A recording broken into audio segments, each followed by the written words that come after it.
الحمد للہ وکفی وسلام علی عباده الذین اصطفى اما بعد اعوذ باللہ من الشیطان الرجیم بسم اللہ الرحمن الرحیم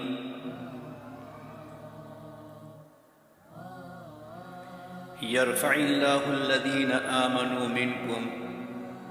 والذين أوتوا العلم درجات صدق الله العظيم سبحان ربك رب العزة عما يصفون وسلام على المرسلين والحمد لله رب العالمين اللهم صل على سيدنا محمد وعلى آل سيدنا محمد وبارك وسلم اللهم صل على سيدنا محمد وعلى آل سيدنا محمد وبارك وسلم اللهم صل على سيدنا محمد وعلى آل سيدنا محمد وبارك وسلم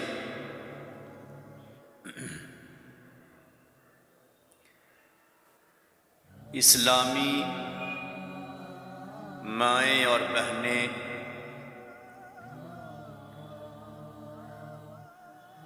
تعلیم حاصل کرنے والی بیٹیاں اللہ رب العزت کا بے پناہ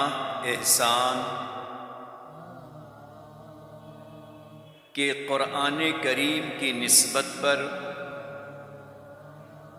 دینی تعلیم و تربیت کی نسبت پر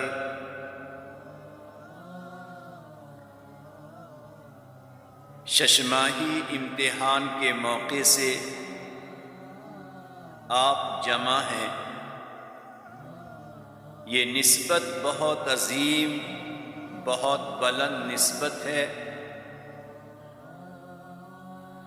اللہ نے جس بندی کو، جس ماں باپ کو، جس بیٹی بہو کو علم کے لیے منتخب کیا، اس سے بڑھ کر سعادت، خوش نصیبی کی اور کیا بات ہو سکتی ہے۔ یہ اللہ رب العزت کا بے پناہ احسان ہے کہ اس نے آپ کے شہر میں جگہ جگہ عورتوں کی تعلیم و تربیت کا بہترین انتظام کرایا اور اپنے بندوں کو اللہ نے اس کام میں لگایا۔ آپ کے لیے بہترین موقع فراہم کیا، یہ اللہ کی عنایت ہے۔ ہم ایسے موقع سے جتنا فائدہ اٹھائیں اتنا کم ہے، اللہ کا شکر ادا کریں اتنا کم ہے۔ ماں بہنیں، علم ایک روشنی ہے اور جہالت ایک تاریکی ہے۔ علم کی مثال ماں بہنوں میں، بیٹیوں میں تعلیم و تربیت کی مثال پھلدار درخت کی طرح ہے، سایہ دار درخت کی طرح ہے کہ جس طرح ایک درخت سایہ دار ہو، سایہ دار درخت سے انسانوں کو فائدہ پہنچتا ہے، ٹھنڈی ہوائیں ملتی ہیں، پھل ملتا ہے اور لوگوں کی نگاہیں ایسے درخت کی طرف اٹھتی ہیں، شادابی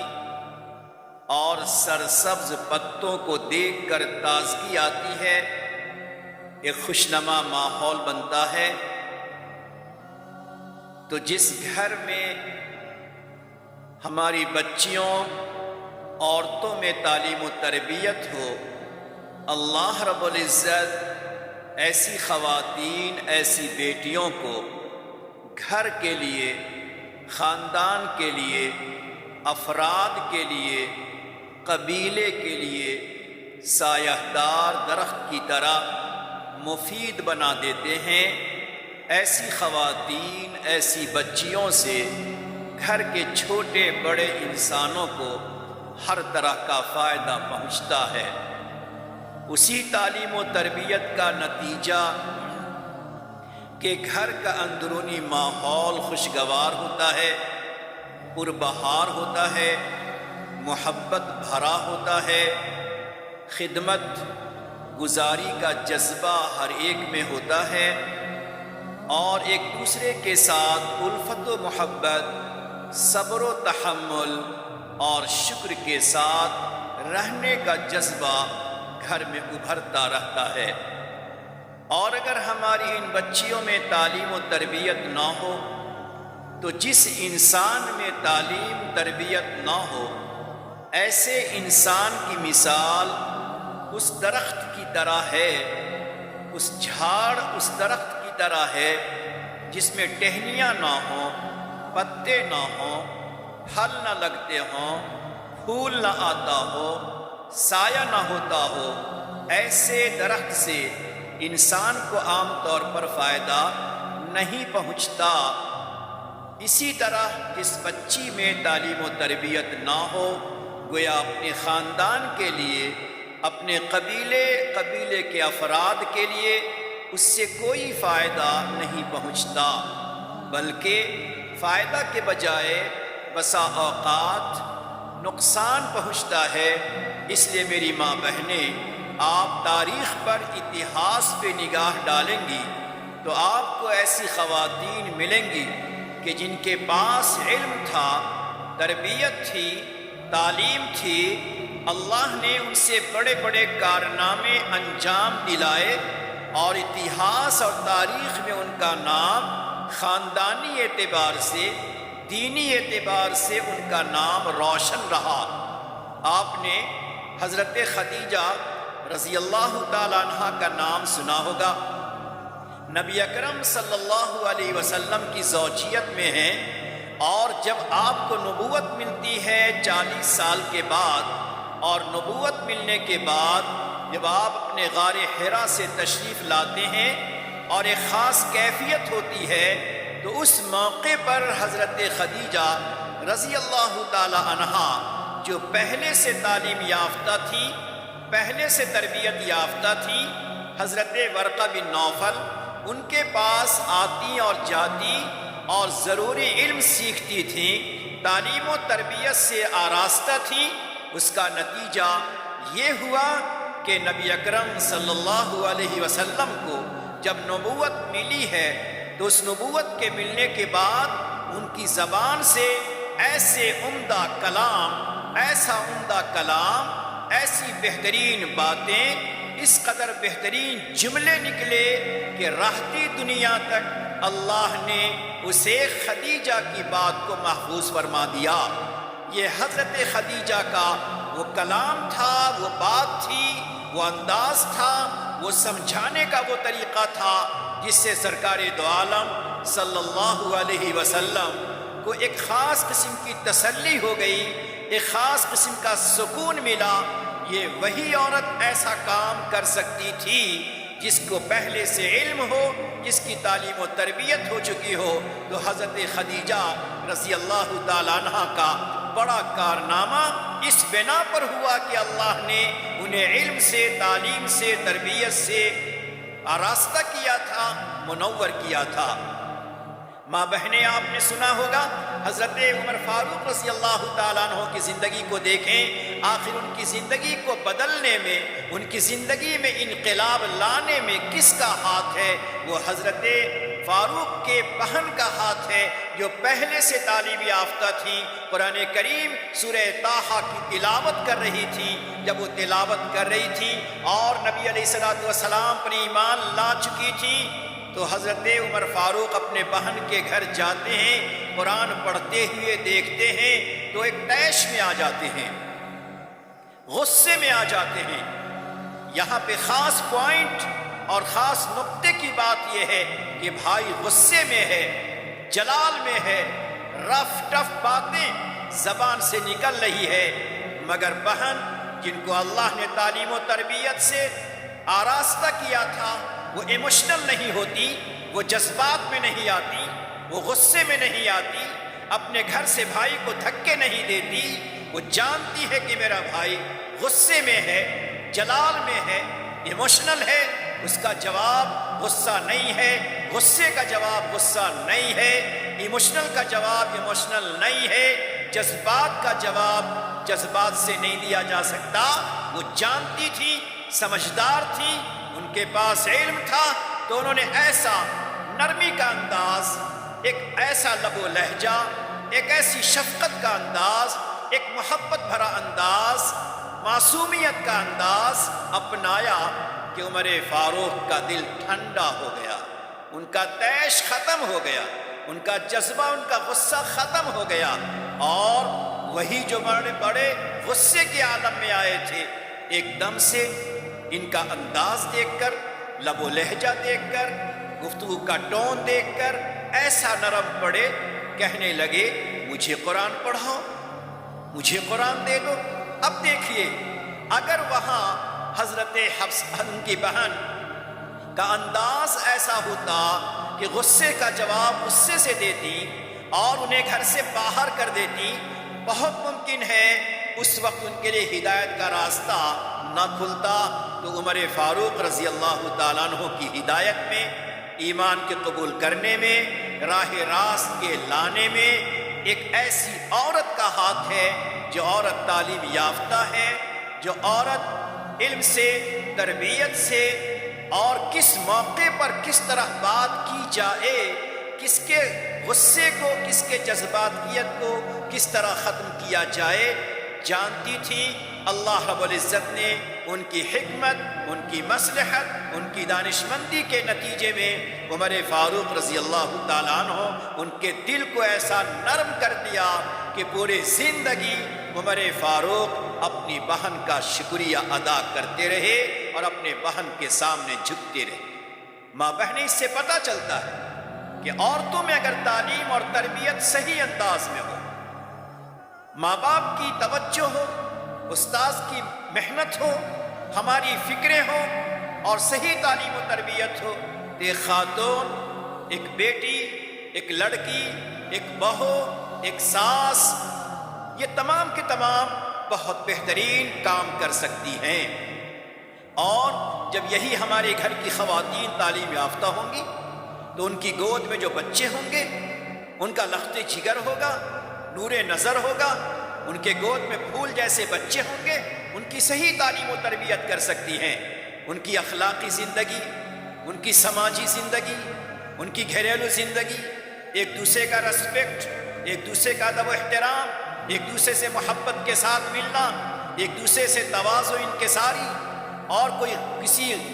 غصے والی بات پہ صبر اور تحمل، خدمت کا جذبہ، یہ تمام چیزیں ایک عورت اپنے بچوں کے، بچیوں کے دلوں میں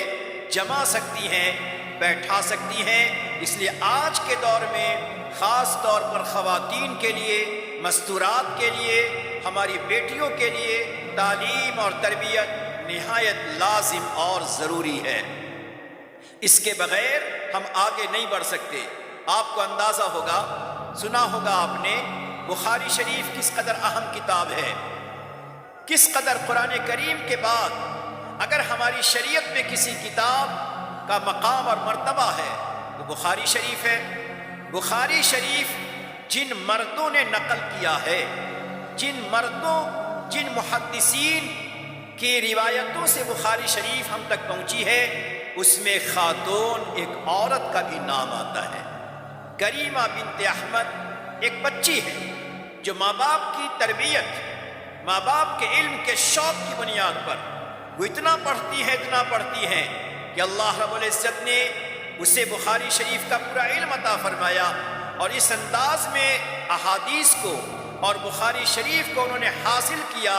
کہ وہ بخاری کی راویہ کہلاتی ہیں۔ جہاں بخاری کی روایت کرنے والوں میں مردوں کا نام شامل ہے، وہیں ایک عورت کا بھی نام شامل ہے۔ ماں بہنیں، آج ہماری آپ کی نظر دنیاوی تعلیم پر ہے، باہر کی تعلیم پر ہے، فیشن پر ہے، عیش و عشرت پر ہے، دنیاوی ماحول پر ہے، رسم و رواج پر ہے، طرح طرح کے لباس اور ڈریس پر ہے، جبکہ پچھلی عورتیں ان کی نظر علم پر، ان کی نظر تربیت پر، ان کی نظر عمل پر، ان کی نظر اخلاق پر، ان کی نظر شرم و حیا پر، ان کی نظر خدمت کے جذبے پر، ان کی نظر ادب و احترام پر۔ ہر ماں، ہر بڑی بہن، ہر دادی،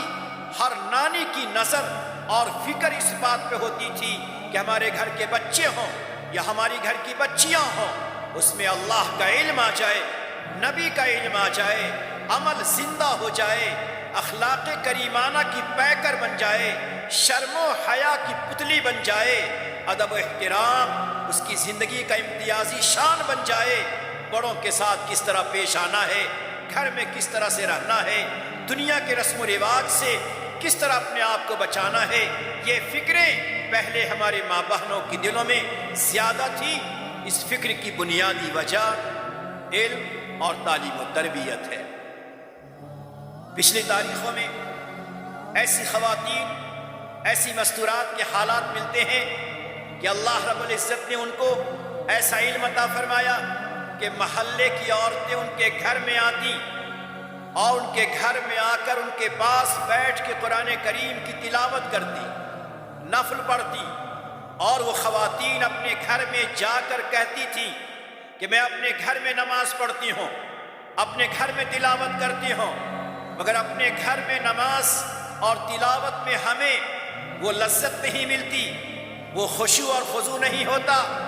وہ دل جمعی نہیں ہوتی، وہ کیفیت نہیں بنتی جو فلاں کے گھر میں جا کر میں نماز پڑھتی ہوں، تلاوت کرتی ہوں۔ وہاں ان کے گھر میں جا کر جب نیت باندھتی ہوں، مجھے ایسا لگتا ہے کہ میرا خدا مجھے دیکھ رہا ہے، مجھے ایسا لگتا ہے کہ میں خدا کو دیکھ رہی ہوں۔ نماز کی ایک عجیب کیفیت بن جاتی ہے۔ تلاوت کرتی ہوں ان کے گھر میں جا کر تو ایسا لگتا ہے جیسے میں اپنے اللہ کو قرآن سنا رہی ہوں، میرا پاک پروردگار قرآن سن رہا ہے، میرے دلوں پر رحمتوں کی بارش ہو رہی ہے۔ یہ کیفیت، یہ حالت ہمیں اپنے گھر میں حاصل نہیں ہوتی۔ ایک دو مثال میں آپ کو دینا چاہتا ہوں۔ اے میری ماں بہنیں، اللہ کا واسطہ دے کر میں آپ سے کہنا چاہتا ہوں کہ آج ہزاروں نہیں لاکھوں جگہیں ایسی ہیں، بلکہ بے شمار ایسے گھر ہیں جہاں لعنتیں برستی ہیں، کفر کی بنیاد پر، نفاق کی بنیاد پر لعنتیں برستی ہیں۔ ضرورت ہے اس بات کی کہ ہمارا گھر ایسا گھر ہو جہاں رحمتیں برستی ہوں، جہاں اللہ کا لطف و کرم برستا ہو، جہاں اللہ رب العزت کی عنایتیں اترتی ہوں۔ یہ کون سا گھر ہوگا جس گھر میں رحمتیں برستی ہوں؟ یہ وہ گھر ہوگا جس گھر میں تعلیم ہے، تربیت ہے، عمل ہے، تلاوت ہے، ذکر ہے، توبہ ہے، استغفار ہے، صبر اور تحمل ہے، برداشت ہے، خدمت کا جذبہ ہے، نفع رسانی کا جذبہ ہے، جس گھر میں غیبت نہیں ہے، شکوہ شکایت نہیں ہے، بے صبری نہیں ہے، ناشکری نہیں ہے، غیبت نہیں ہے، توہین و تحقیر نہیں ہے، بدگمانی نہیں ہے، کینہ نہیں ہے۔ ایسا گھر جہاں خوبیاں بھی ہوں اور خرابیوں سے بچاؤ بھی ہو، ایسا گھر رحمتوں کا جھرمٹ ہوتا ہے۔ یقیناً آپ چاہتی ہیں کہ آپ کا گھر رحمتوں کا جھرمٹ بن جائے، آپ چاہتی ہیں آپ کا گھر اللہ کی معرفت کا گہوارہ بن جائے، آپ چاہتی ہیں آپ کا گھر اللہ کی عنایتوں کا گہوارہ بن جائے، تو پھر ضروری ہوگا کہ اپنے گھروں میں تعلیم کو، تربیت کو، عمل کو، اخلاق کو، حسن سیرت کو، حسن کردار کو، خدمت کے جذبے کو، اخلاق حمیدہ کو اپنے گھروں سے آراستہ کر لیجیے۔ ابو دردہ رضی اللہ تعالیٰ عنہ کی اہلیہ، ان کے شوہر کا انتقال ہو گیا، حضرت ابو دردہ رضی اللہ تعالیٰ عنہ کا انتقال ہو گیا۔ ان کی زوجہ صحابیہ نہیں، ایک زوجہ ان کی صحابیہ تھی جو پہلے گزر گئی، ان کے عمل، ان کے اخلاق کا کیا کہنا۔ ان کی دوسری زوجہ تھی جن کا نام ام ابو دردہ صغرا تھا، وہ تابعیہ تھی، صحابیہ نہیں تھی، اور کیا پاکیزہ ماحول ان کے گھر کا تھا۔ کہ ان کے گھر میں خواتین آتی تھی اور بیٹھ کے قرآن کریم تلاوت کرتی تھی۔ ظہر کی نماز محلے کی بہت ساری بچیاں، محلے کی بہت ساری عورتیں، بہت ساری بیویاں ظہر کی نماز ان کے بڑے گھر میں آ کے ادا کرتی تھی، اپنے اپنے طور پہ تلاوت کرتی تھی، ذکر کرتی تھی، اور کبھی کبھی وہ نصیحت کی بات بھی کرتی تھی۔ کیوں؟ سب سے پہلے خود ان کا دل پاکیزہ تھا، ان کی نگاہ پاکیزہ تھی، زندگی پرکشش تھی، زندگی ان کی پاکیزہ تھی، عبادتوں سے، ذکر سے، تلاوتوں سے، توبہ استغفار سے، درود پاک صلاۃ و سلام سے خود ان کی زندگی لبریز تھی۔ تو اللہ نے ایسی نورانیت ان کے گھر میں رکھے تھے کہ خواتین آتی اور آنے کے بعد ان کے گھر میں بیٹھ کے اعمال کرتی تھی اور کہتی تھی کہ ہمیں اس گھر میں آنے کے بعد ایک عجیب سا نور محسوس ہوتا ہے۔ اے میری ماں بہنیں، جس گھر میں اللہ کا نور اترتا ہو، جس گھر میں رحمتوں کی بارش اترتی ہو، اس گھر میں بے چینی نہیں آ سکتی، اس گھر میں ٹینشن نہیں آ سکتا، اس گھر میں ڈپریشن نہیں ہو سکتا، اس گھر کے اندر لڑائیاں نہیں ہو سکتی، اس گھر کے اندر دل نہیں ٹوٹ سکتے، ان گھروں میں شکوے شکایتیں نہیں ہو سکتی۔ جس گھر میں اللہ کا نور اترتا ہو، جس گھر میں رحمتیں اترتی ہوں، کیونکہ نور اور رحمتوں کی مثال اس طرح ہے کہ اندھیرے گھر میں جس طرح کیڑے مکوڑے ہوتے ہیں،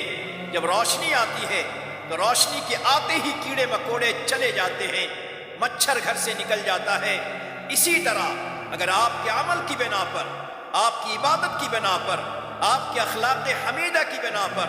آپ کے دل کی خوبیوں کی بنا پر اگر اللہ کا نور آپ کے گھر میں اترنے لگا، رحمتیں اترنے لگی، تو یہ دل کے جتنے کیڑے مکوڑے ہیں،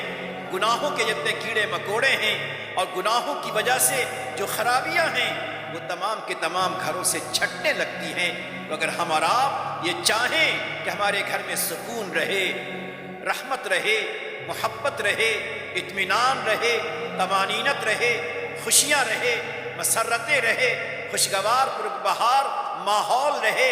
مردوں کا دل عورتوں سے، عورتوں کا دل مردوں سے، گھر میں تمام عورتوں کا ایک دوسرے کے ساتھ دل جڑا رہے، تو میری ماں بہنیں، ہمیں اسلامی تعلیم کو اپنی زندگی میں اتارنا ہوگا، عملی زندگی میں لانا پڑے گا، اور یہ عملی زندگی میں لانے سے پہلے اس علم کو ہمیں علم کی جگہیں درسگاہوں سے ہمیں سیکھنا پڑے گا۔ جب یہی خواتین علم کو سیکھ لیتی ہیں، پھر دیکھیں ان کی زبان پہ کیسی تواضع آتی ہے، کیسی انکساری ہوتی ہے، کیسے اپنے عمل کو چھپاتی ہے، اپنے گھر کی خوبیوں کو کس طرح چھپاتی ہیں۔ امام اوزاعی رحمۃ اللہ علیہ بہت بڑے محدث ہیں، درس حدیث دیتے ہیں، اور بیوی اللہ کے ذکر میں رہتی ہے، رات میں سوتے ہیں، بیوی اپنے شوہر امام اوزاعی کو جگاتی ہے، اور شوہر تہجد میں ہے، بیوی تلاوت میں ہے، شوہر درس و تدریس میں ہے، بیوی شکر کے ساتھ گھر کے کام میں ہے۔ کبھی شکوہ نہیں ہے کہ مجھے گھر کا کام کرنا پڑتا ہے، کبھی شکوہ نہیں ہے کہ محدث ہو گئے تو گھر کا سامان لا کر نہیں دیتے، بلکہ ہمیشہ وہ اس بات پر شکر کرتی تھی کہ اللہ نے ہمیں نیکیوں کا موقع دیا ہے، اللہ نے ہمارے شوہر کو پڑھنے پڑھانے کا موقع دیا۔ ایک دفعہ کام کرنے والی عورت آئی، مصلی بچھا رہ گیا، اس کام کرنے والی کا پاؤں مصلی پہ پڑا، تو کام کرنے والی نے امام اوزاعی کی بیوی سے کہا، اس مصلی کو ذرا پاک کر لینا، اس مصلی کو ذرا صاف کر لینا، پاک کر لینا۔ بیوی نے پوچھا کیوں؟ کہنے لگی ایسا لگتا ہے کہ تمہارے اس مصلی پر بلی نے پیشاب کر دیا ہوگا۔ بیوی چونک اٹھی، سر پہ ہاتھ رکھا، یا اللہ آج میرے گھر کا راز کھل گیا، آج میرے گھر کا راز کھل گیا۔ پھر اس کے بعد کہا دیکھو کسی کو کہنا نہیں، یہ وہ مصلی ہے جو تمہارے آنے سے پہلے، میں ہمیشہ تمہارے آنے سے پہلے اس مصلی کو میں اٹھا دیتی تھی۔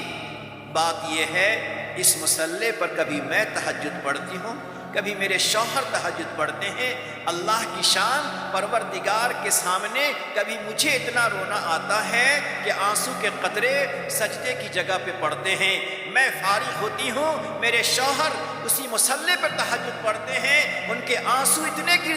گرتے ہیں کہ روزانہ سجدے کی جگہ پر مصلی کا حصہ بھگ جاتا ہے۔ آج یہ راز کھل گیا کہ ہم نے مصلی نہیں اٹھایا۔ ماں بہنیں سوچے ذرا، جس گھر میں اللہ کے سامنے رونے کا رواج، رونے کا انداز ہوگا، سجدے میں اللہ کے سامنے رونا دھونا ہوگا، کیا اس گھر میں بے چینی آ سکتی ہے؟ کیا ٹینشن ہو سکتا ہے؟ کیا ڈپریشن ہو سکتا ہے؟ جبکہ امام اوزاعی رحمۃ اللہ علیہ کوئی بہت بڑے مالدار نہیں تھے، ان کے گھروں میں بہت زیادہ ساز و سامان نہیں تھا، بلکہ ایک معمولی سی چیزیں ان کے گھر میں تھی، مگر دل میں شکر کا جذبہ ہے، دل میں محبتیں ہیں، دل میں اللہ کی معرفت ہے، دل میں اللہ کا خوف ہے، دل میں اللہ کی خشیت ہے۔ اے میری ماں بہنیں، یہ خوف، یہ خشیت، یہ محبت الہی، یہ اللہ کی معرفت، یہ اللہ سے ربط و تعلق اور دلوں کا اللہ کی طرف لگا رہنا، یہ اسی وقت ہو سکتا ہے جبکہ ہمارے پاس صحیح علم ہو، قرآن کریم کا علم ہو، دین کا علم ہو، قرآن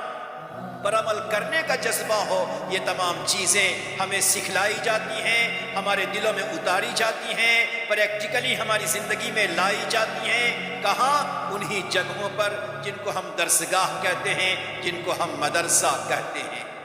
اگر ایسے ماحول میں جہاں کہ ہمارے لیے بہترین انتظام کیا جائے، جہاں کہ ہمارے لیے بہترین انتظام کیا جائے، ایسے بہترین انتظام کے باوجود اگر ہم فائدہ نہ اٹھائیں، اگر ہم اپنے بال بچے، اپنے چھوٹے چھوٹے لختے جگر، اپنے بچے، اپنے بچیاں، اور خاص طور پہ وہ بچیاں جو مکتب سے فارغ ہو جاتی ہیں، جو مکتب سے فارغ ہو جاتی ہیں، جو مکتب میں جانے کے لیے مناسب نہیں ہوتی، ایسی بچیوں کے لیے، شادی شدہ بیٹیوں کے لیے، عمر دراز ماں بہنوں کے لیے اگر تعلیم و تربیت کا انتظام ہوتا ہے، اس سے فائدہ اگر ہم نہیں اٹھاتے تو یہ ہماری بہت بڑی ناشکری ہے۔ اور ناشکری کا انجام آپ جانتی ہیں، شکر کا انجام اللہ کی طرف سے اضافہ ہے، بڑھانا ہے۔ ایک عورت اپنے گھر میں اگر اپنے ابو کا شکر ادا کرتی ہے، گھر میں جو کچھ مل رہا ہے اس پہ شکر ادا کرتی ہے، اللہ رب العزت نے جو مادی نعمتیں دی ہیں، اللہ نے جو کچھ دیا ہے اس کو اللہ دھیمے دھیمے بڑھا دیتے ہیں، بڑھنے کے راستے آسان کر دیتے ہیں۔ ایک بیوی اپنے شوہر کی طرف سے معمولی یا بڑی چیزیں ہوں، اس پر اللہ کا شکر ادا کرتی ہے، اللہ رب العزت آسانی کے راستے کھول دیتے ہیں۔ تو شکر انسان کو آگے کی طرف لے جاتا ہے۔ اگر آج ہماری ماں بہنیں اللہ کا شکر ادا کریں، اور اللہ کا شکرانہ یہ ہے کہ ہم اپنی بچیوں کو تعلیم کی جگہوں پر بھیجیں، صرف زبان سے کہیں کہ ہمارے محلے میں اور ہمارے علاقے میں ایسا انتظام ہے، الحمدللہ، یہ صرف اللہ کا شکر ادا کرنا نہیں ہوا، اللہ کا شکر آپ کی طرف سے یہ ہے آپ اپنی بڑی بچیوں کو، عمر دراز کو یہاں بھیجیں تاکہ یہاں بیٹھ کر وہ تعلیم و تربیت حاصل کریں۔ اور جب یہی تعلیم و تربیت ہوگی، ان کے دل کا حال بدلے گا، ان کا ایمان پختہ ہوگا، ان کا یقین پختہ ہوگا، اللہ کی ذات سے ان کا تعلق مضبوط ہوگا، جنت پر، جہنم پر، مرنے کے بعد کے حالات پر جب ان کا یقین کامل بنے گا،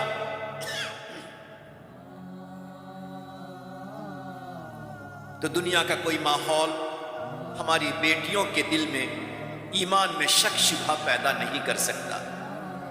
دنیا کی کوئی دولت ان کو لبھا نہیں سکتی ہے، دنیا کے گندے لوگ ان کو اپنی طرف کھینچ نہیں سکتے ہیں، وہ ہماری بیٹیاں ایمان کا سودا نہیں کر سکتی ہیں، ہماری بیٹیاں ایمان کو چھوڑ کر ہمارے گھر سے روانہ نہیں ہو سکتی ہیں۔ اگر ان کا ایمان پختہ ہے، ان کا یقین کامل ہے، ان میں اللہ کی محبت و معرفت ہے، ان میں اللہ سے ربط و تعلق ہے، جنت و جہنم کا عقیدہ ان کا راسخ اور مضبوط ہے، تو ہماری بیٹیاں کسی بات پر اپنے ایمان کا سودا نہیں کر سکتی، اور یہ چیزیں ان میں نہیں ہیں اگر، تو اللہ اللہ، بیٹیاں تو بیٹیاں، ماں باپ بھی ایمان کا سودا کرنے کو تیار ہو سکتے ہیں۔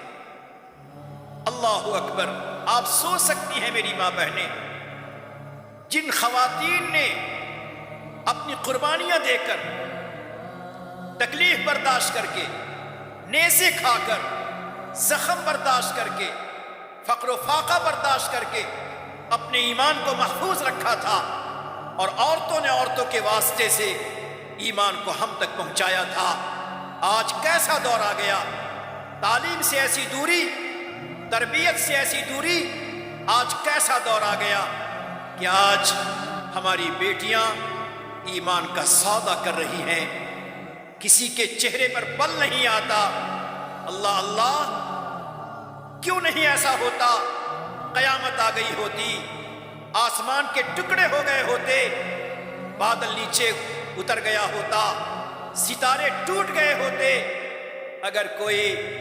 کسی کے چلے جانے پر، ایمان کے چھوڑ دینے پر، ایمان کا سودا کر دینے پر خوشی کا اظہار کوئی کر رہا ہو، اگر دنیا میں عذاب آنے کا سلسلہ ہوتا تو دنیا دیکھ لیتی کس طرح سے ستارے ٹوٹ کر انسانوں کے چہروں پہ گرتے ہیں۔ مگر اللہ کا نظام ہے کہ اللہ نے اسے دارالامتحان بنایا ہے، آزمائش کا گھر بنایا ہے۔ ماں بہنیں، میں کہنا چاہتا ہوں کہ آج اگر ہمارا اپنی بیٹیوں، اپنے بہو، اپنے بچے، اپنی بچیوں، اپنے جوانوں کو اگر ایمان و یقین پر ثابت قدم رکھنا چاہتے ہیں تو آج کے دور میں علم، تعلیم اور تربیت ہمارے آپ کے لیے نہایت ضروری ہے۔ جہاں ایمان سکھلایا جاتا ہے، جہاں ایمانی باتیں سکھلائی جاتی ہیں، ورنہ اگر ہم نے اس کی اہمیت کو محسوس نہیں کیا تو اسی طرح ہمارے گھر کی بچیاں ایمان کا سودا کر کے چلی جائیں گی، اور ایمان کے سودا کرنے پر بھی کچھ ایسے لوگ بھی نظر آئیں گے، اللہ اللہ، کہ وہ مبارکباد بھی دینے لگیں گے۔ زمانہ جب اس حد تک پہنچ جائے تو ماں بہنیں، ضرورت ہے کہ ہم اپنے گھروں میں اپنے بال بچوں کی صحیح تربیت کریں، دنیا کے فیشن سے، دنیا کے طور طریق سے، ویسٹرن کلچر سے اپنے آپ کو، بچوں کو بچائیں، اور گھر میں ہمیشہ دینی ماحول بنانے کی کوشش کریں۔ بچوں کے سامنے، اولاد کے سامنے کبھی بھی کوئی ایسی بات جس کو آپ رف ٹف کہتے ہیں، ایسی باتیں جو آپس کے جھگڑے کی ہوتی ہیں، ایسی باتیں جو تو میں کی ہوتی ہیں، ایسی باتیں جو نفرتوں کی ہوتی ہیں، اپنے بچوں کے سامنے کبھی بھی ایسی باتیں آپس میں شیئر نہ کریں، کیونکہ اس سے بچوں کا دل چھوٹا ہوتا ہے اور بچے سمجھتے ہیں کہ میں مکتب میں تو کچھ اور پڑھتا ہوں اور ہمارے گھر میں کچھ اور دیکھتا ہوں۔ اللہ اللہ، بچہ چھوٹا سا معصوم سا بچہ کنفیوز ہو جاتا ہے۔ مکتب میں ہمارے استاذ تو کہتے ہیں غیبت نہ کرنا، شکوہ نہ کرنا، جھگڑا نہ کرنا، چلا کے نہ بولنا، کسی پر ہاتھ نہ اٹھانا، کسی کے بارے میں ناشکری کے، توہین کے بات نہ بولنا۔ مکتب میں تو میں یہ سنتا ہوں، بچیاں یہ سنتی ہیں، اور گھروں میں جا کر جہاں عورتوں کا ایک ماحول ہوتا ہے، ان عورتوں کے ماحول میں وہی بچہ سنتا ہے ان چیزوں کو، دیکھتا ہے اس ماحول کو، کنفیوز ہوتا ہے۔ مکتب کوئی اور دنیا ہے اور میرا گھر کوئی اور دنیا ہے، بچہ فیصلہ نہیں کر پاتا۔ ماں بہنیں، اس بچے کے دل میں جو کنفیوزنگ آ گئی، شک شبہ پیدا ہو گیا، پریشانی آ گئی، اس کا ذمہ دار کون؟ ہم اور آپ۔ لہٰذا آپ کی بڑی ذمہ داری ہے۔ اللہ رب العزت نے خواتین میں بڑے کمالات رکھے ہیں، بڑی خوبیاں رکھی ہیں۔ اللہ نے خواتین میں صبر کا بے پناہ مادہ بھی رکھا ہے، اللہ نے عورتوں میں خدمت کا بے پناہ جذبہ بھی رکھا ہے، اللہ نے عورتوں میں بے پناہ قربانیوں کا جذبہ رکھا ہے۔ عورتیں بھوکی رہ جاتی ہیں اولاد کے خاطر، عورت پوری رات جگ جاتی ہے اولاد اور شوہر کے خاطر، عورت صبح سے شام تک کام میں لگ جاتی ہے بال بچوں کے خاطر۔ تو اللہ نے آپ کو بہت ساری خوبیوں سے، کمالات سے نوازا ہے، ان کمالات اولاد ان خوبیوں کا صلہ اور بدلہ آپ کو دنیا میں تو ملے گا ہی، آخرت میں ضرور ملے گا۔ لہٰذا اگر آپ بیٹی ہیں تو ایک باکمال بیٹی بن کر رہیے، اگر آپ بہن ہیں تو ایک باکمال بہن بن کر رہیے، اگر آپ ماں ہیں تو با اخلاق با کمال معلمہ ماں کی طرح بن کر رہیے، اگر آپ بیوی ہیں تو ایک صابرہ شاکرہ با کمال بیوی بن کر رہیے۔ اس سے آپ کے گھر کا ماحول بہتر سے بہتر ہوگا، اور اپنے اللہ کے سامنے ہمیشہ ہاتھ اٹھا کر، آنچل اٹھا کر، آنسو بہا کر پروردگار کے سامنے ہمیشہ اپنی اولاد کے لیے، اپنے گھر کے ماحول کے لیے، اپنے گھر میں روزی میں برکت کے لیے اور پوری انسانیت کے لیے آپ دعا کرتی رہیں گے۔ اللہ رب العزت آپ کی دعاؤں کو قبول کرے گا، آپ کی قربانیوں کو قبول کرے گا، آپ کے صبر اور آپ کے تحمل کو قبول کرے گا، آپ کی خدمات کو اللہ تعالیٰ قبول کرے گا۔ جب آپ کی زندگی ایسی ہوگی تو آپ کے سائے میں رہنے والی، آپ کے ارد گرد رہنے والی، آپ کی چاہے نواسیاں ہوں، چاہے آپ کی پوتیاں ہوں، چاہے آپ کی بہن کی بیٹیاں ہوں، جتنی بھی خواتین بچیاں ہوں گے، وہ تمام آپ کی زندگی سے سبق حاصل کریں گے۔ اللہ تعالیٰ آپ کی زندگی کو دوسروں کے لیے عبرت کا ذریعہ بنائے، دوسروں کی ہدایت کا ذریعہ بنائے، دوسروں کے بہترین بیٹی بننے کا ذریعہ بنائے۔ اس کے لیے ماں بہنیں قربانی دینے کی ضرورت ہے۔ آخری بات سنیے، اللہ نے آپ کو بہت بہتر موقع عطا فرمایا، لہٰذا آپ صبح اٹھیں، جب بھی آپ گھر میں کوئی کام کاج کریں تو صبح اٹھنے کے بعد، فجر پڑھنے کے بعد یا اس سے پہلے نیت کر لیں، اے اللہ آج صبح سے لے کر شام اور شام سے لے کر سوتے وقت تک اللہ جو بھی کام میں کروں، اللہ اسے آپ اپنی رضا کا ذریعہ بنا دیجئے۔ اے اللہ میں آج ہر وہی کام کروں جو آپ کی رضا کا ذریعہ بن جائے۔ اب ایک بیٹی ہے، ابو کو چائے بنا کے دیتی ہے، اس لیے دیتی ہے کہ میرا اللہ خوش ہوگا، تو چائے بنا کر دینا بیٹی کے لیے عبادت ہے۔ ایک بیوی اپنے شوہر کو چائے بنا کے دیتی ہے، اس لیے دیتی ہے کہ خدمت ہے، اللہ کو خدمت پسند ہے، اس چائے کے بنانے پر بھی آپ کو ثواب ملے گا۔ ایک شوہر پورے دن روزی کماتا ہے، اس لیے کماتا ہے کہ میں گھر والوں کی پرورش کروں گا، اللہ کے راہ میں خرچ کروں گا۔ اس کا روزی کمانا، محنت کرنا، بزنس کرنا جس طرح عبادت ہے، اے میری ماں بہنیں، اے میری بیٹیاں، گھروں میں رہتے ہوئے اگر تم چائے بناتی ہو، اگر کپڑے کی صفائی کرتی ہو، اپنے ابو کے کپڑے پر پریس کر دیتی ہو، اپنے بھائی کے لیے سامان تیار کرتی ہو، مگر دل کا رخ تمہارا کیا ہے؟ دل میں رخ یہ ہے، اے اللہ یہ خدمت ہے اور یہ خدمت میں آپ کے لیے کر رہی ہوں۔ اتنی نیت سیکھ لو میری ماں بہنیں، اتنا دل کا رخ صحیح کر لو، انشاءاللہ تیرے گھر کا ہر کام عبادت بن جائے گا، ہر کام نیکی کا ذریعہ بن جائے گا، ہر کام رحمتوں کی اترنے کا ذریعہ بنے گا۔ کیوں؟ اس لیے کہ آپ کے دل کا رخ، آپ کے دل کا انداز اللہ کی طرف ہو گیا۔ تو پہلی بات میں نے عرض کی ماں بہنیں کہ آپ ہر صبح اٹھنے کے بعد اپنے اللہ سے کہہ دیں، اے اللہ آج جو بھی کچھ کام میں کروں وہ سارا کام میں تیری رضا اور تیری خوشنودی کے لیے کروں گے، اللہ اسے اپنی رضا اور اپنی خوشنودی کے لیے قبول فرما لیجیے۔ نمبر 2، اللہ سے کہیے اللہ تعالیٰ گھر میں رہوں تو چلتے پھرتے کام کرتے ہوئے ذرا مجھے کچھ تسبیح اور کچھ ذکر کی توفیق دے دیجئے۔ اب ایک ماں جھاڑو لگاتی ہے، سبحان اللہ پڑھ لیتی ہے، ایک بیٹی کھانا پکاتی ہے، الحمدللہ پڑھ رہی ہے، ایک بہن کپڑے دھو رہی ہے، سبحان اللہ کہہ رہی ہے، صلی اللہ علیہ وسلم پڑھ رہی ہے۔ اب دیکھو گھر کا ماحول کتنا نورانی بن جائے گا، کام بھی ہے، بات بھی ہے، اللہ کا نام بھی ہے۔ اور آخری تیسری بات ماں بہنیں، حدیث پاک میں ہے کہ اللہ کی نگاہ میں سب سے زیادہ مکرم، سب سے زیادہ شریف، سب سے زیادہ باعزت کون؟ 2 کا تذکرہ آتا ہے، ایک تو حافظ قرآن جو حافظہ ہو جائے یا بچہ آپ کا حافظ بن جائے، تو حافظ قرآن اللہ کی نگاہ میں سب سے زیادہ معزز، مکرم اور شریف ہے۔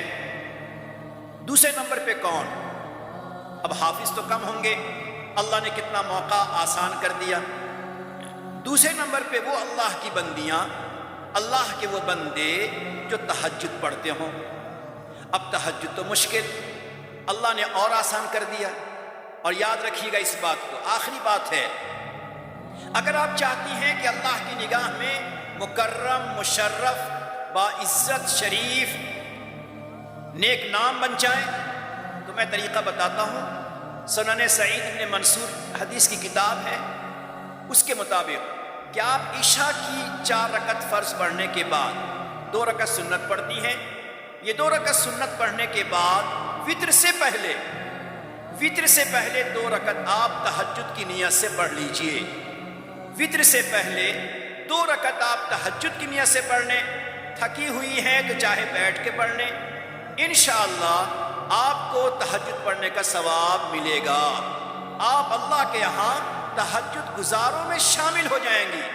اب کل قیامت کے میدان میں آپ اللہ کے سامنے نہیں کہہ سکتی اے میرے اللہ میں تہجد کیسے پڑھتی، میں تو تھک جاتی تھی، میرے بچے تھے، میرے ابو تھے، میرے بھائی تھے، سب کی خدمت کرنی پڑتی تھی، سب کو کھلانا پلانا پڑتا تھا، تھک جاتی تھی، اللہ میں تو تہجد سے محروم. نہیں، پروردگار نے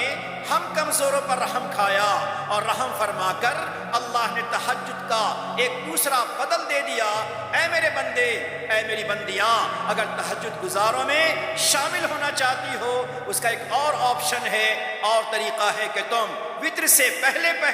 اگر 2 رکعت بھی پڑھ لو گے تم تہجد گزاروں میں شامل ہو جاؤ گی. لہٰذا ماں بہنیں، آج کے اس خصوصی تعلیم تربیت کے موقع پر میں آپ کو ایک بھائی ہو کر پیغام دیتا ہوں کہ اپنے بال بچوں کی تربیت کی فکر کیجئے. آپ اپنے گھروں میں اگر رہتی ہیں تلاوت کا اہتمام کیجئے. اپنے گھر میں رہتی ہیں دینی کتابوں کا 1-2 صفحہ 1-2 پیج مطالعہ ضرور کیجئے. اور اسی طرح اچھی نیتیں روزانہ کیجئے اور اپنی زبان کی حفاظت کر لیجئے. اللہ سے صبر کرنے پر، اللہ سے خدمت کرنے پر، اللہ کے سامنے مصیبتوں کو جھیل لینے پر اللہ سے خوب مانگ لیجئے. دنیا میں ضرور ملے گا، خدا نخواستہ دنیا میں نہیں ملا، مرنے کے بعد تو اتنا ملے گا کہ آپ کہیں گی وہاں جانے کے بعد اے اللہ دنیا میں جو میں نے صبر کیا اس پر دنیا میں مجھے کچھ نہ ملا ہوتا، سب کچھ یہی مل جاتا، دنیا میں بلا وجہ مجھے مل گیا. تو پروردگار صبر و شکر پہ بھی عطا فرمائیں گے. اور اسی کے ساتھ ساتھ تہجد گزار بننے کی کوشش کر لیجئے. آخری پہر پڑھیں، سہ نصیب آخری رات میں نہ پڑھ سکیں، وتر سے پہلے پڑھ لیجئے. اور تیسری بات وہ یہ کہ کام کرتے ہوئے چند دفعہ سبحان اللہ پڑھ لیں. انشاءاللہ آپ کی زندگی پرسکون ہوگی. اللہ رب العزت ہم تمام کے جمع ہونے کو قبول فرمائے. جو یہاں علمی خدمات ہو رہی ہیں اللہ ان علمی خدمات کو قبول فرمائے.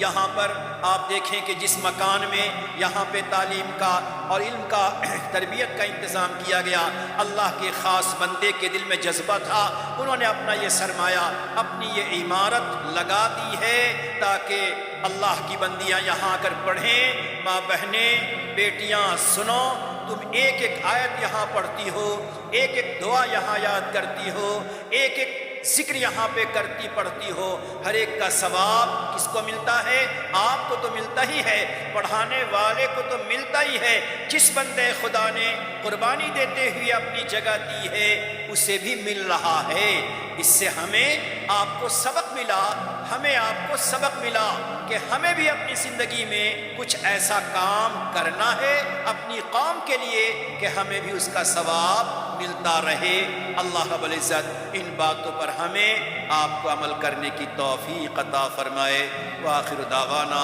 ان الحمدللہ رب العالمین. ماں بہنیں اس طرح بیٹھ جائیے جیسے آپ نماز میں بیٹھتی ہیں. آنکھوں کو بند کر لیجئے، سر کو تھوڑا جھکا لیجئے، اللہ کی یاد میں بیٹھ جائیے. تھوڑی دیر کے لیے آنکھوں کو بند کیجئے، سر کو جھکائیے. دنیا میں جو کچھ ہے اس کو اپنے ذہن سے نکالیے. اللہ کی نعمتوں کو یاد کیجئے. اللہ اگر آنکھوں کی نعمت نہ دیتا تو ہم اندھے ہوتے، آپ اندھی ہوتی، کتنے مجبور ہوتے، کتنے بے کس ہوتے، کس قدر بے سہارا ہوتے، دلوں میں کس طرح تڑپتے ہوتے. کہ ہماری آنکھ نہیں تو میں نے ابو کو نہیں دیکھا، امی کو نہیں دیکھا، مجھے آنکھ نہیں میں اپنے قرآن کو نہیں دیکھ سکا، کعبے کو نہیں دیکھ سکا۔ سوچیں ہاتھ پاؤں نہ ہوتا تو ہم کس قدر مجبور محض ہوتے، تڑپ تڑپ کے کہتے ایسی زندگی سے مر جانا بہتر۔ اللہ اللہ، اگر ہم صحت مند نہ ہوتے، صحت نہ ہوتی، بیمار ہوتے تو ہر دم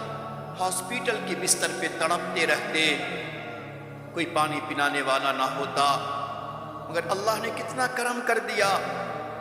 2 سال قبل 2 سال پہلے کتنی ایسی بیٹیاں، بیویاں، مائیں ہیں جو کرونا کے ماحول میں اچانک آنن فانن دیکھتے دیکھتے دنیا سے اس طرح گئی کہ بہن کو بہن دیکھ نہ سکی، ماں کو بیٹی نہ دیکھ سکی، ماں کو بیٹا دیکھ نہ سکا، کندھا نہ دے سکا۔ اے میری ماں بہنیں، اس پاک پروردگار نے ہر طرح کی بیماریوں سے اور پریشانیوں سے، وباؤں سے ہمیں آپ کو محفوظ رکھا۔ کیا وہ اللہ ہمیں آپ کو نہیں پیغام دیتا؟ کیا ہمارا دل زندہ نہیں ہے؟ کیا ہمارا دل نرم نہیں ہے؟ یا ہمارا دل مر چکا، ہمارا دل مردہ ہو چکا، ہمارا دل نہیں ہے، پتھر کی سل بن چکا ہے کہ ہمارے آنکھوں میں آنسو نہیں آتے، دل میں خوف نہیں آتا، زبان پہ ڈر نہیں، اللہ کے سامنے توبہ استغفار نہیں۔ اے میری ماں بہنیں، کب وہ دن آئے گا، کب وہ موقع آئے گا کہ ہمارا دل نرم پڑ جائے، ہم اپنے اللہ کے سامنے کبھی کبھی آنسو کے قطرے بہا دیں۔ ماں بہنیں، آپ کے آنکھوں سے بہت سی دفعہ آنسو آئے ہوں گے۔ ابو نے ڈانٹا، آنسو آ گیا، ماں نے ڈانٹ دیا، آنسو کے قطرے آ گئے، شوہر نے ڈانٹ دیا، آنسو کے قطرے آ گئے، مگر اس آنسو کے قطرے پر کچھ نہیں ملتا، مگر یہی آنسو کا قطرہ اللہ کے سامنے گرے، جہنم کے خوف سے گرے، اللہ کے جلال کو سوچ کر گرے، سجدے میں گر جائے، چہرے پر آنسو کا قطرہ گرتا ہے،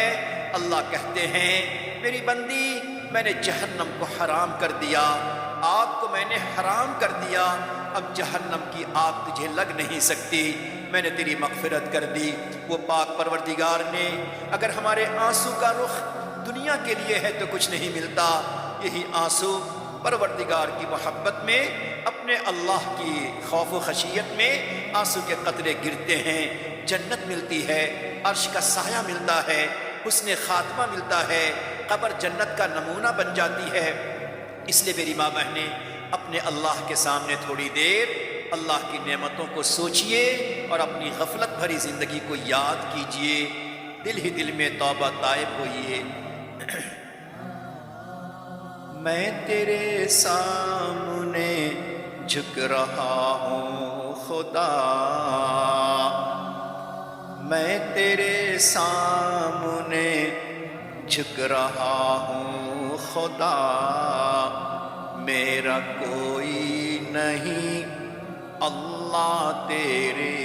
سوا، میں گنہگار ہوں، میں خطا کار ہوں، میں گنہگار ہوں، میں خطا کار ہوں، میں سیاہ کار ہوں، میں سزاوار ہوں، میری توبہ ہے توبہ اے میرے الہ، میری توبہ ہے توبہ اے میرے الہ، مجھ گنہگار کو، مجھ گنہگار کو تو نہ دینا سزا، مجھ گنہگار کو تو نہ دینا سزا، میں تو غفار ہوں، تو نے خود ہی کہا میرا کوئی نہیں اللہ تیرے سوا۔ ہاتھ اٹھائیے، دعا کیجیے۔ اللہم لک الحمد کما ینبغی لجلال وجہک وعظیم سلطانک، اللہم صلی علی سیدنا محمد وعلی آل سیدنا محمد وبارک وسلم، جزا اللہ عنا محمدا صلی اللہ علیہ وسلم ما هو اہلہ۔ اللہم انی اسألک علما نافعا وعملا متقبلا ورزقا طیبا حلالا واسعا۔ اللہم انی اعوذ بک من علم لا ينفع، من قلب لا يخشع، من نفس لا تشبع، من دعاء لا يستجاب له۔ رب زدنی علما، رب زدنی علما، اللہم نور قلبی بعلمک واستعمل بدنی بطاعتک۔ اے اللہ، جمعہ کا مبارک دن ہے، اللہ ہمیں ہمارے گناہوں کو معاف فرما، خطاؤں کو درگزر فرما، پریشانیوں کو ختم فرما، اے اللہ مصیبتوں کو دور فرما۔ پروردگار آپ ہی جانتے ہیں کس گھر میں کیا پریشانی ہے، کیا دشواری ہے، کیا تکلیفیں ہیں۔ اللہ ہر گھر سے پریشانی کو، دشواری کو، تکلیفوں کو، بیماری کو، تنگ دستی کو دور فرما دیجئے۔ اللہ ہر گھر میں ایمان و یقین میں اضافہ فرما، ہدایت کا، رحمت کا، محبت کا گہوارہ بنا، ہر گھر میں محبتوں کے ماحول کو عام و تام فرما۔ اے پاک پروردگار، ہر گھر میں الفت بھری زندگی عطا فرما، ہر گھر میں خوشحالی عطا فرما، فراوانی عطا فرما، دین کا صحیح جذبہ عطا فرما، بے دینی سے ہمارے گھروں کی حفاظت فرما، اے اللہ فیشن پرستی سے ہمارے گھروں کی حفاظت فرما۔ اللہ ہمیں اپنی اولاد کی صحیح تعلیم و تربیت کی توفیق عطا فرما۔ اے رب کریم، اے رب کہ جس گھر کی جو پریشانی ہے تو ہی جانتا ہے، ہر گھر کی پریشانی کو دور فرما دیجئے۔ رب کریم اس پورے شہر کو ہر طرح کے فتنے فساد سے محفوظ فرما دیجئے۔ تعلیم و تربیت کے ان جگہوں کو اللہ تعالیٰ قبول فرما لیجئے، آخرت کے لیے ذخیرہ بنا دیجئے۔ جو لوگ جس انداز میں محنت کرتے ہیں، کوششیں کرتے ہیں، ہر ایک کی کوششوں کو قبول فرما۔ اللہ جو مائیں اپنی بیٹیوں کو پڑھنے پڑھانے کے لیے بھیجتی ہیں، ان ماؤں کو بھی قبول فرما۔ اللہ ہمارے گھروں میں تلاوت کے ماحول کو عام فرما، ہماری ہر بیٹی، ہمارے گھر کی ہر خاتون اللہ تلاوت کرنے والی بن جائیں، یاسین کی تلاوت کرنے والی بن جائیں، ہر گھر میں تلاوت کی آواز آتی ہو، اس کے اسباب پیدا فرما دیجئے۔ اللہ گھروں کے اندر بے دینی سے، لڑائی سے، جھگڑے سے، نفرتوں سے، شکوہ شکایتوں سے، دل شکنی سے، دل آزاری سے ہر گھر کی میرے مولا حفاظت فرما۔ اے اللہ اس پورے شہر کو ارتداد سے اور پورے ملک کو ارتداد سے محفوظ فرما دیجئے۔ جو چلے گئے اللہ ان کو واپس فرما دیجئے۔ رب کریم جو مانگا وہ بھی عطا فرما۔ اللہ آپ کے بہت سے بندے بڑی بڑی بیماریوں مبتلا ہیں، پریشانی میں مبتلا ہیں، اللہ ان کی پریشانیوں کو دور فرما دیجئے، شفاء کاملہ عاجلہ مستمرہ دائمہ نصیب فرما۔ نبی اکرم صلی اللہ علیہ وسلم کی شایع نشان آپ پہ درود و سلام عطا فرما۔ اللہم صلی علی سیدنا محمد وعلی آل سیدنا محمد وبارک وسلم برحمتک یا ارحم الراحمین۔